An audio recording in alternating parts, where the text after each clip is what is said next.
और इस समय एक महत्वपूर्ण खबर आ रही है। 16 साल से कम बच्चों की कोचिंग बंद। कोचिंग संस्थानों के लिए गाइडलाइंस जारी कर दी गई हैं। शिक्षा मंत्रालय का बड़ा फैसला आया है। आइए सीधे चलते हैं अपने सहयोगी परिमल कुमार के पास। परिमल, जरा बताइए क्यों ये फैसला लिया गया है। हाल में हमने देखा था कितने सुसाइड्स भी हो रहे थे और लगातार ये आंकड़े बढ़े भी हैं। क्या ये कारण हो सकता है? देखिए, सबसे बड़ी वजह यही है कि सुसाइड के जो मामले इस बीच में हमने देखे कि बहुत ज्यादा तादाद में हो रहे थे और अलग अलग जगहों से खबरें आ रही थी।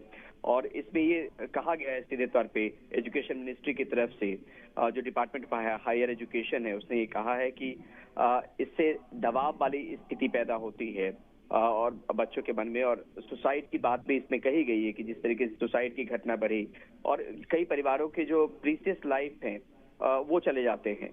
साथ में इसमें यह भी कहा गया है कि फायर इंसिडेंसेस और बाकी चीजें भी देखी गई है कोचिंग संस्थानों में। तो एक guideline for regulation coaching centre की जरूरत थी और इसी वजह से ये गाइडलाइन जो है वो बनाई गई है।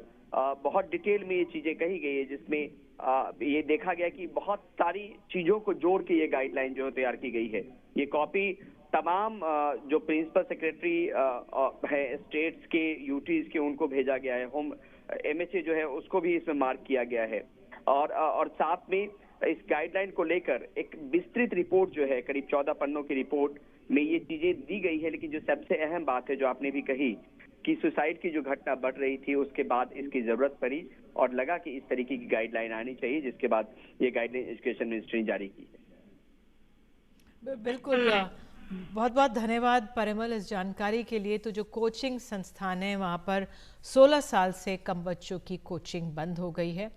ये एक तरह से सीधे संदेश है कोचिंग इंस्टीट्यूट्स को भी, माता पिता को भी, क्योंकि जिस तरह से सुसाइड्स की घटनाएं बढ़ी थी, आंकड़े बहुत वाकई में चिंताजनक हम सबके सामने आ गए थे।